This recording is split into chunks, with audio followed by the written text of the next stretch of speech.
வணக்கம். இன்றைக்கி யூஸ்ஃபுல்லான ஒரு ரெசிபி பார்க்கலாங்க. இந்த குழம்பு இட்லி, தோசை, சப்பாத்தி, சாதம்னு எல்லாத்துக்குமே பொருத்தமாக இருக்கும். அதுக்கு முன்னாடி உங்களுக்கு குக்கிங் பிடிக்கும்னா நம்ம சேனலை சப்ஸ்கிரைப் பண்ணிக்கோங்க. குக்கிங் வீடியோஸ் அடிக்கடி வரும். இது உருளைக்கிழங்கு குழம்புங்க. கொஞ்சம் டிஃப்ரெண்ட்டாக அரைச்சி வைக்க போகிறோம். அதுக்கு ஒரு பேனில் ஆயில் விட்டுக்கலாம். ஆயில் சூடானதுக்கப்புறம் பெரிய வெங்காயம் 2 கட் பண்ணி வச்சுருக்கேன், அதை போட்டுக்கலாம். பெரிய வெங்காயத்துக்கு பதிலாக ஒரு கைப்பிடி நிறையா சின்ன வெங்காயம் போட்டாலும் நல்லா இருக்குங்க. பட் டைம் பீயிங்காக டக்குன்னு செய்யணும்னு நினைக்கும்போது பெரிய வெங்காயம் 2 போட்டுக்கலாம். போட்டுட்டு நல்லா வதக்கி விட்டுருங்க.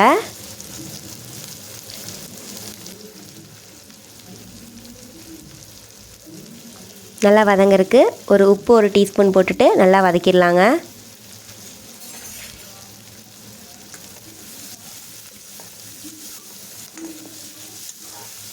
இந்த குழம்பு செஞ்சு காலையிலேயே வச்சிட்டோம்னா நமக்கு இட்லிக்கும் கரெக்டாக இருக்கும், மதியம் ரைஸுக்கும் கரெக்டாக இருக்கும், தோசைக்கும் கரெக்டாக இருக்குங்க. ஸோ ரொம்ப வேலை இருக்குது அப்படிங்கிறனால நீங்கள் இந்த மாதிரி குழம்பு செஞ்சுக்கலாம். வெங்காயம் நல்லா இந்தளவு வதங்கி வந்துடணும்.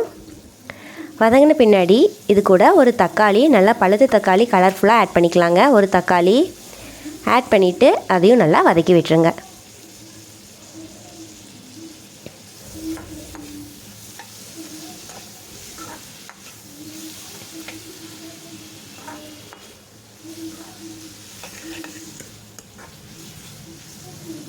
இப்போ வெங்காயம் தக்காளியும் நல்லா வதங்கிட்டுருக்கு. இந்த டைமில் வந்துட்டு மசாலாலாம் ஆட் பண்ணிக்கலாங்க.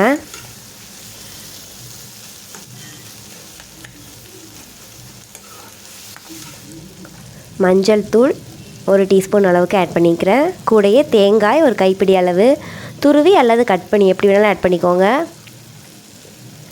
தேங்காயை நல்லா வதக்கிடுங்க, அப்போ தான் குழம்பு வந்துட்டு கெடாமல் இருக்கும்.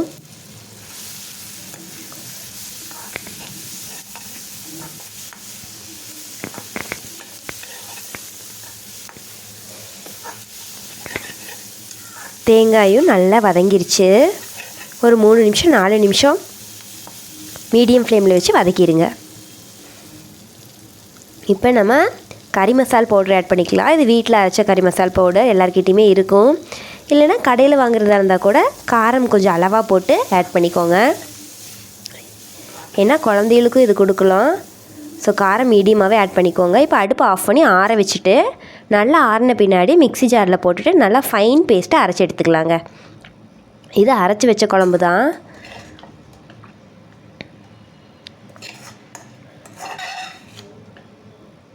இப்போ நல்லா ஃபைன் பேஸ்ட்டாக கொஞ்சமாக தண்ணி விட்டு அரைச்சி எடுத்துருங்க. இப்போ உருளைக்கிழங்கு குழம்புங்கிறதுனால உருளைக்கிழங்கு தோல் சீவி ஒரு பெரிய உருளைக்கிழங்கு 1 எடுத்திருக்கேன். இப்போ உங்களுக்கு இன்னும் வேணும்னா இன்னொன்று எடுத்துக்கலாம். இப்போ ஒரு பேனில் எண்ணெய் விட்டுக்கலாம்.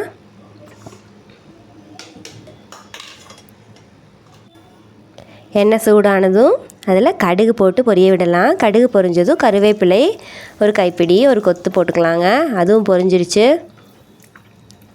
இப்போ நம்ம கட் பண்ணி தண்ணியில் போட்டிருக்கிற உருளைக்கிழங்கு எடுத்துக்கலாம். உருளைக்கிழங்கு ஏன் தண்ணியில் போட்டிருக்கோன்னா கலர் மாறாமல் இருக்கும், துவர்ப்பும் வராமல் இருக்கும். இப்போ உருளைக்கிழங்கு தண்ணியை வடிச்சிட்டு ஆட் பண்ணிக்கலாம். போட்டுட்டு மீடியம் ஃப்ளேம்லேயே வச்சுட்டு ஒரு 2 நிமிஷத்துக்கு மட்டும் வதக்கி விட்டுருங்க. உருளைக்கிழங்க லைட்டாக ஆயிலில் ஃப்ரை ஆகணும், அப்போ தான் டேஸ்ட் நல்லாயிருக்கும். உருளைக்கிழங்கும் உடையாமல் வரும். இந்த மாதிரி லைட்டாக ஃப்ரை பண்ணிவிட்டு அதுக்கப்புறமா நம்ம விசில் விடும்போது உருளைக்கிழங்கு உடஞ்சி வராது. இந்த டைமில் நம்ம அரைச்சி வச்சுருக்கிற பேஸ்ட்டை ஆட் பண்ணிக்கலாம். ஃபஸ்ட்டு பேஸ்ட் மட்டும் போட்டு ஒரு கலந்து விட்டுருங்க.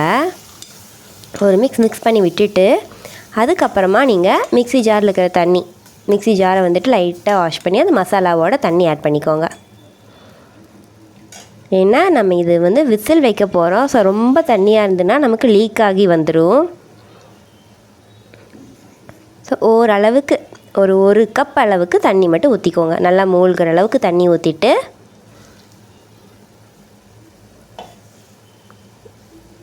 உப்பு செக் பண்ணி பார்த்துடலாம். நம்ம வெங்காயம் வதங்குற டைமில் உப்பு போட்டிருப்போம்.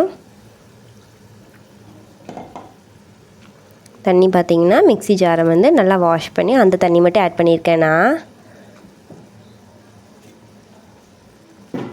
விசில் வைக்க போகிறதுனால கொஞ்சம் தண்ணி அளவு மட்டும் பார்த்து ஆட் பண்ணிக்கோங்க. லைட்டாக ஒரு கொதி வர்ற மாதிரி இருக்குது பார்த்தீங்களா? இப்போ நல்லா மிக்ஸ் பண்ணி விட்டுட்டு குக்கர் மூடி போட்டுட்டு விசில் வச்சு எடுத்துடலாங்க. உருளைக்கிழங்கு இருக்கிறதுனால ஒரு 3 விசில் கண்டிப்பாக விடணும். விட்டு எடுத்து பார்க்கலாம். நல்லா வெந்து மசாலாலாம் வந்து இறங்கி வந்துடுச்சு. மல்லித்தலை போட்டு நம்ம சர்வ் பண்ணிடலாங்க. இது இட்லி, தோசை, சப்பாத்தி சாதத்துக்குமே ரொம்ப நல்லாயிருக்கும். ட்ரை பண்ணி பாருங்கள். இந்த வீடியோ உங்களுக்கு பிடிச்சிருந்ததுன்னா லைக் பண்ணுங்கள், சப்ஸ்கிரைப் பண்ணுங்கள், நோட்டிஃபிகேஷன் பட்டன் ஆன் பண்ணிக்கோங்க. மற்ற வீடியோஸையும் பாருங்கள். தேங்க்யூ.